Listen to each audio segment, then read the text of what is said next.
Where is La Paz? Will you be safe in Mexico? What about work? What about insurance and healthcare? These are questions that I'm getting from my family that are tuning into my videos. And if you want answers to these questions, plus several more, then keep watching.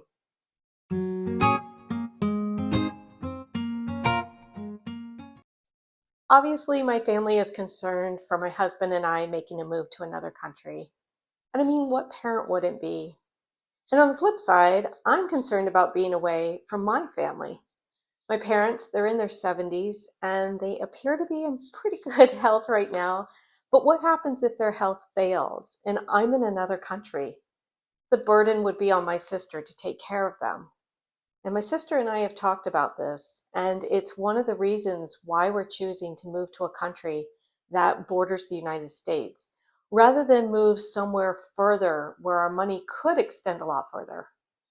I need to be close enough that I can get back home in just a few hours. When my husband Don and I visited with extended family back in December, they were very curious about our planned move.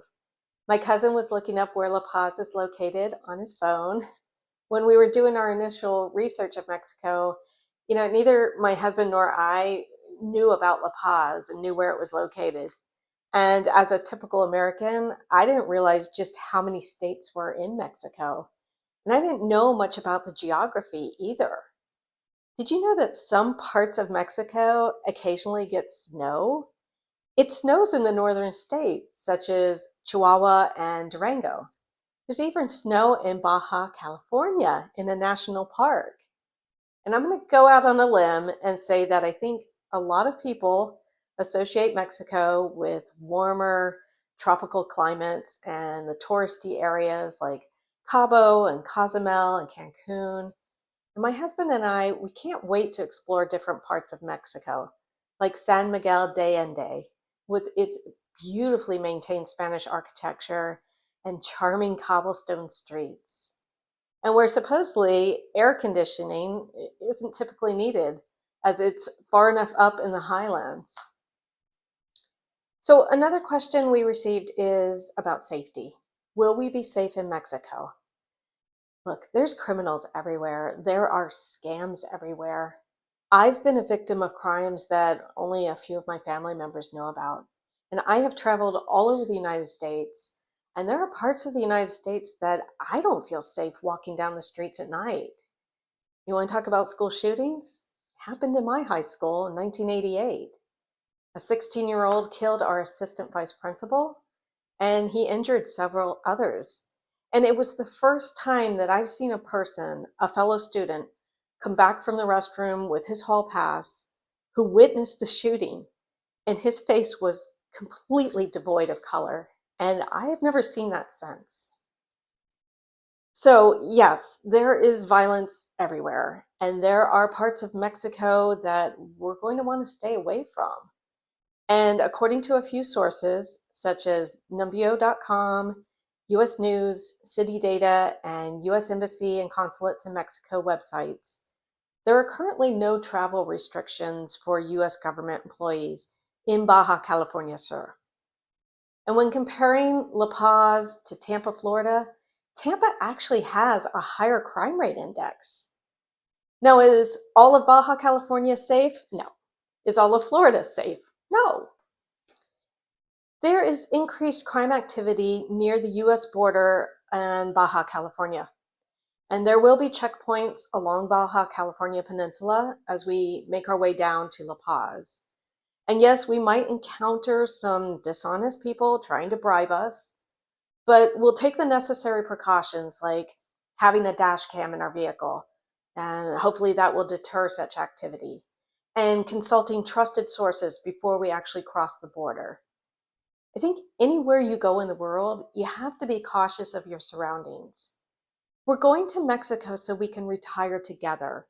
We can make our money go further, and we can live out whatever years we have left enjoying each other without the stress of our 9-to-5 jobs, a mortgage, debt, and knowing if we'll be able to afford to live here in the United States in our retirement years.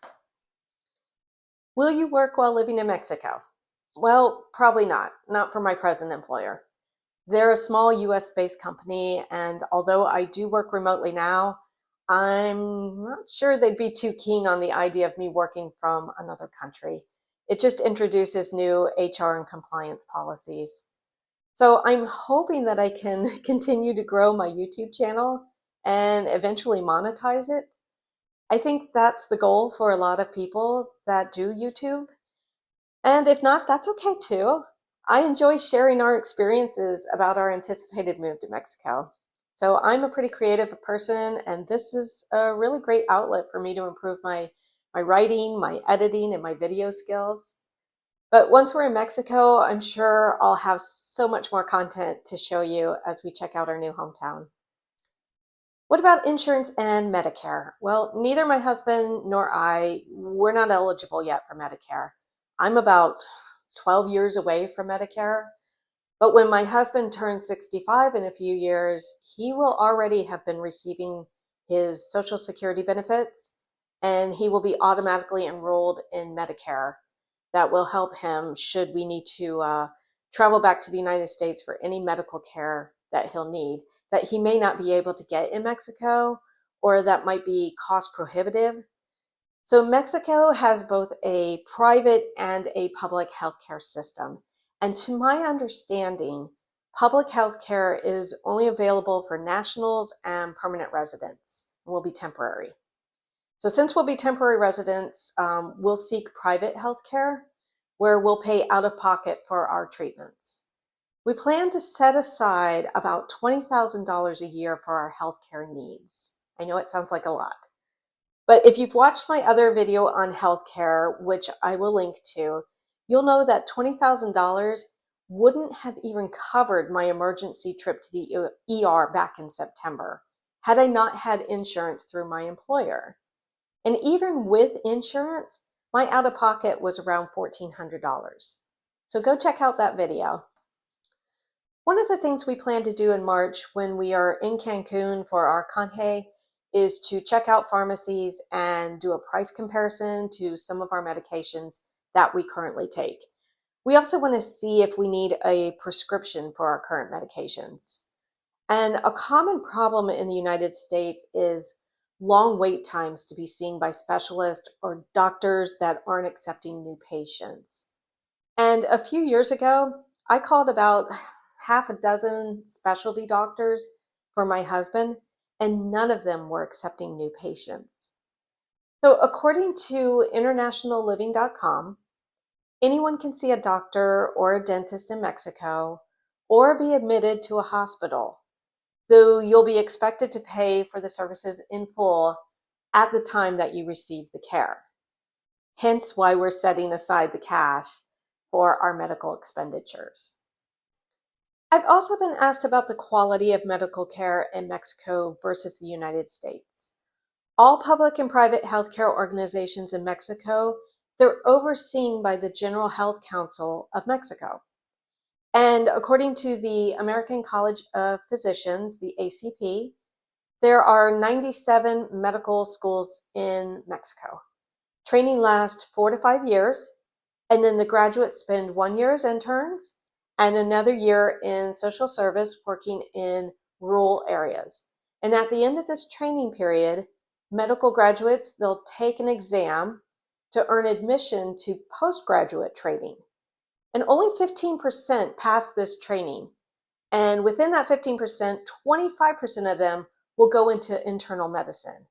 And those that don't pass the training, they typically remain general practitioners.